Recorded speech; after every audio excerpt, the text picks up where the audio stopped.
6 bodies have been recovered from Whakaari White Island, but the high-risk operation isn't over yet, with 2 of the missing still unaccounted for. Specialised Defence Force teams launched a recovery mission this morning in challenging conditions. Our reporter Sarah Robson is in Whakatāne and sent this report. Today, New Zealand Defence Force and police and other emergency services were able to recover those 6 people and return them to their loved ones. That was the Police Commissioner Mike Bush announcing earlier this afternoon that the high-risk recovery operation had gone to plan. The environment that those staff encountered was unpredictable, challenging, and those staff showed absolute courage. The recovery team was made up of 6 men and 2 women, Army medics and members of the Defence Force's bomb disposal squad. Colonel Ryan McKinstry describes what they were wearing. A yellow hazmat suit with a hood.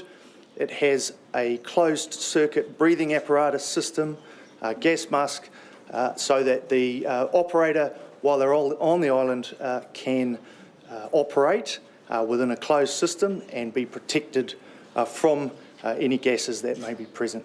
Colonel McKinstry says there was another team of 8 on standby if needed.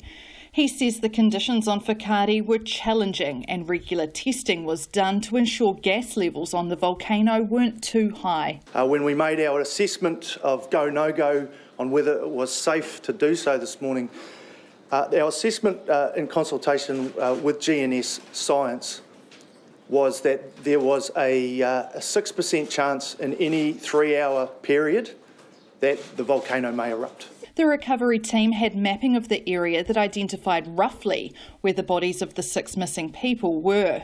Over 4 hours, they were able to locate all of them. With the remaining air supply that the team had, they did conduct a search of some prepared zones where we thought there might be some success, and we were unfortunate that we weren't able to find anybody. Family members were being kept updated about the operation's progress by the police, and they gathered at a marae near the wharf to wait for news. Deputy Police Commissioner Wally Homaha describes their reaction to the news that 6 bodies had been retrieved. Oh, just absolute jubilant. You know, they were just like any family would welcome home their loved one. You know, these people have been waiting patiently. And just to hear the news that the recovery process has gone really well, I mean, they're just absolutely ecstatic. So we'll work with them until those bodies are released back to the families. Mike Bush is hopeful that enough forensic evidence was gathered on the island to identify the bodies. But he says a team may have to return to Whakaari at a later date to gather more information. There might be a need to return to the island at some safe point to recover any other evidence that might assist with identification. However, it's quite likely that forensics will enable us, or forensic people with the sign-off from the Chief Coroner or the Coroner, to do so. But the recovery operation isn't over yet. 2 of the missing still haven't been found. Mike Bush says they are making every effort to return them to their whānau.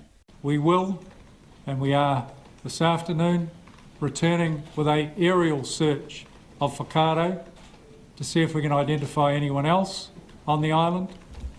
And we are also, right now, deploying our dive team to search the surrounding waters. Mike Bush says they know one of the bodies is in the water. An attempt to recover it earlier this week failed, and that's where the dive squad is now searching.